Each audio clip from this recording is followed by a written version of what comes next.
This is the Orioles Postcast, your instant game reaction for the Baltimore Orioles. Part of the Locked On Podcast Network, your team every day.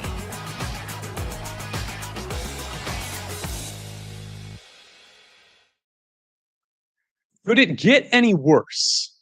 That's the questions I assume a lot of Orioles fans asked themselves after yesterday's doubleheader sweep against the Minnesota Twins at Camden Yards. And the answer, unfortunately, is yes, a lot. 6 consecutive losses now against the Minnesota Twins. The season series ended, and the 6th shutout loss of the year for the Baltimore Orioles. Today, final score on this Thursday afternoon, 4-0. Hello and welcome to the Baltimore Orioles Postcast here, streaming live on YouTube and available on demand anywhere you get podcasts for free on the Locked On Podcast Network. This is the Locked On Orioles Podcast. My name is Luke Slaybaugh. I'm the post-game show host after every Baltimore Orioles game this season.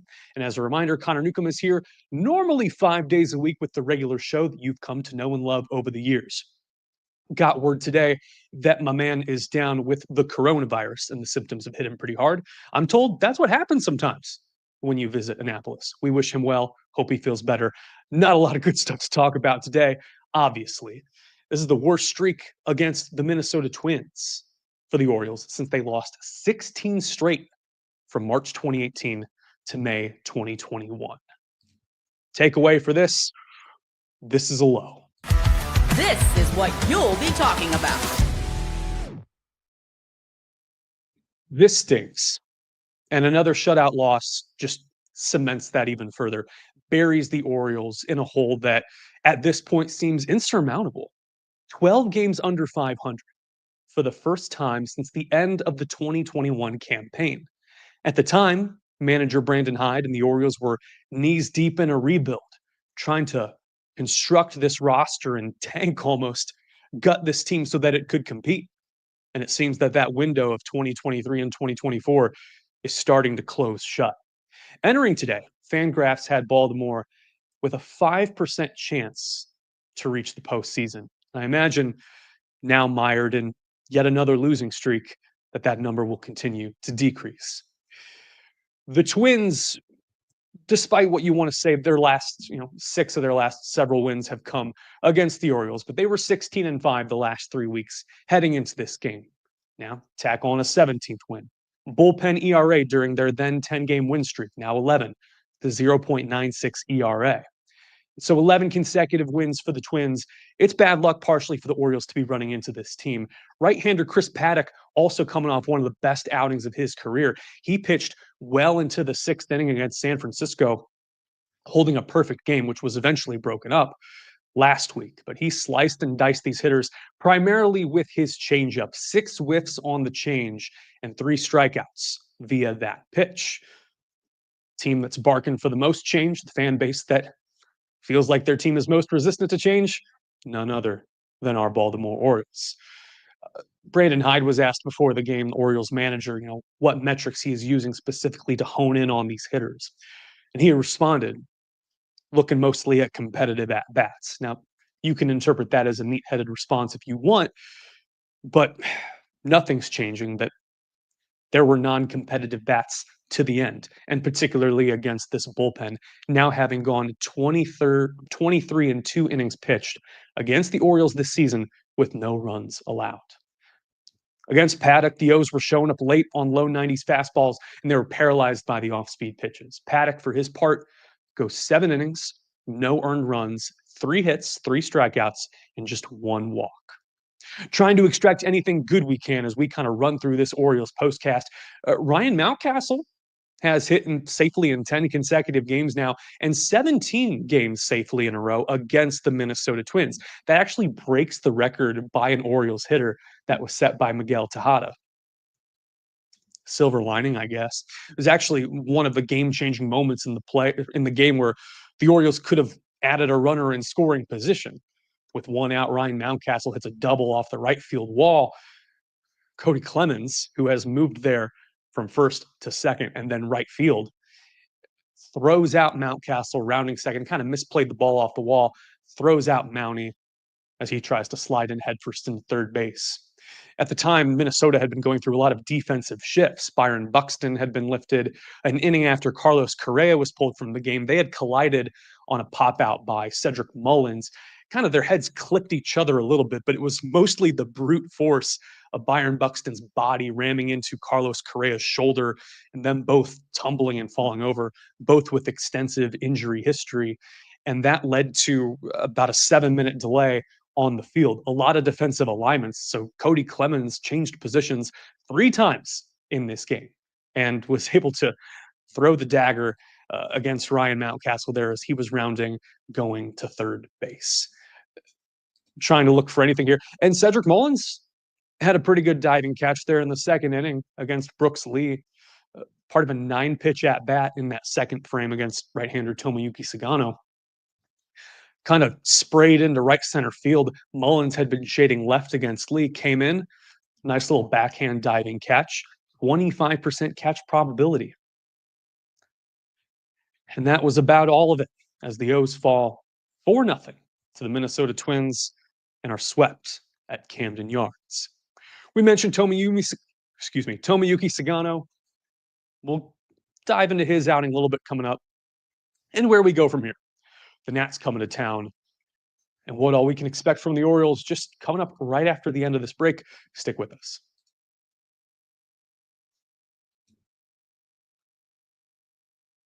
But the show is brought to you by many great people, and we want to start by thanking Supply House. Get the supplies you need from the site made for the skilled trades, and that's Supply House. Whether you're in plumbing, HVAC, or electrical work, Supply House is the reliable way to order products online. Website is easy to use and packed with an inventory of great products to help you get the job done right and efficiently. Inventory's got over 200K parts, 400 plus top brands, and you're going to find exactly what you need. It's going to get to your door fast from coast to coast. Supply House offers expert support if you ever need help with an order, industry-leading service, and you're always going to talk to a real human being. And for the trade pros looking for an extra edge on their work, Trademaster program is free, and it offers exclusive perks like a dedicated phone line, free shipping, and discounts on every order. Thousands of skilled professionals are already taking advantage, and now it's your turn. Join the Trademaster program today at supplyhouse.com/TM and start ordering plumbing, HVAC, and electrical supplies with just a few clicks. Plus, use the promo code SH5 for 5% off your first order. That's supplyhouse.com.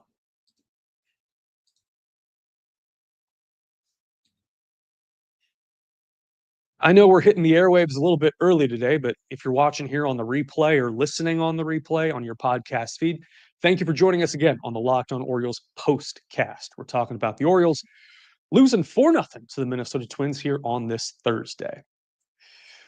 Tweet yesterday from Matt Wyrick of the Baltimore Sun. We've mentioned him and his fine work on this podcast before.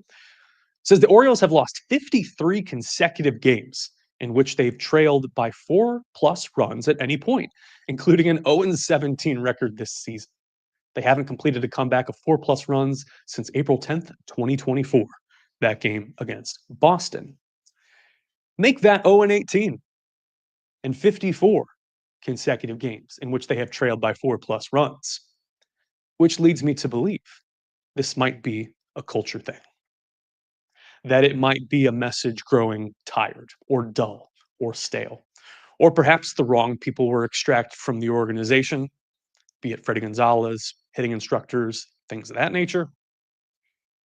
Or it's bad luck, bad talent, bad scouting, bad preparation, all combining into one fell swoop and a cellar dwelling in the AL East. Right-hander Tomoyuki Sugano was coming off back-to-back great outings, and specifically against LA, the Angels, where he went into the 8th inning. My takeaway from this is that he was just left in a little bit longer than he should have. Probably should have been lifted after the 6th inning. We saw a pretty good outing from Cionel Perez and Sir Anthony Dominguez as well, but the bottom line is he missed, Sugano did, on 2 pitches back-to-back, and ultimately it bit him for 4 runs. That's about the crux of it all. Top of the third, Sugano was cruising, gives up a single to Royce Lewis, his first of the series, gets Cody Clemens swinging and missing on a splitter in the dirt. And then the number 9 hitter Kersey, Deshaun Kersey. This has been a common thread all season long. Hanging sweeper. Just missed the location, trying to backdoor him. 2-run bomb. Just hangs the sweeper. Home run makes it 2-0 Twins. You'd think maybe take a moment to decompress, figure out how to work against the next hitter, Byron Buxton, who at that point was still in the game. Kind of just lobs a get over sinker, left a little bit high and out over the plate, and Buxton crushes a home run. So back-to-back jacks on 2 pitches. And that's ultimately what sunk Sugano in this. But I'm not offended in the slightest because you can't expect Sugano to be pristine and go 7 2/3 and 0 earned runs every outing. And in fact, to his credit, he reaches the century mark for the first time in his career, 103 pitches, and goes 6 1/3. This is his 9th start in the big leagues. And eventually the film is going to come out and there will be enough of a sample size to work with where teams are going to be able to figure out and know when to recognize his mistakes, his sequencing, and when to pounce on these types of pitches. So this is totally fine. And in 6 of his 9 starts, Sugano has walked 1 batter or fewer. He finishes 4 earned runs, 6 hits, 1 walk, 3 strikeouts, and 2 taters given up. ERA sits at 3.08.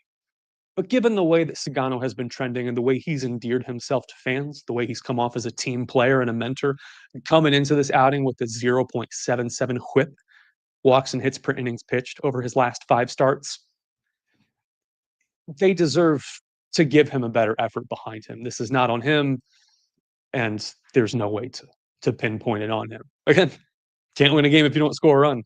And these hits that Baltimore had were scattered over 9 innings, 2 kind of tappers against Joan Duran in the 9th, but a very fruitless and unbecoming approach at the plate as we sink further into mid-May and fall 12 games under 500. Let's focus on tomorrow.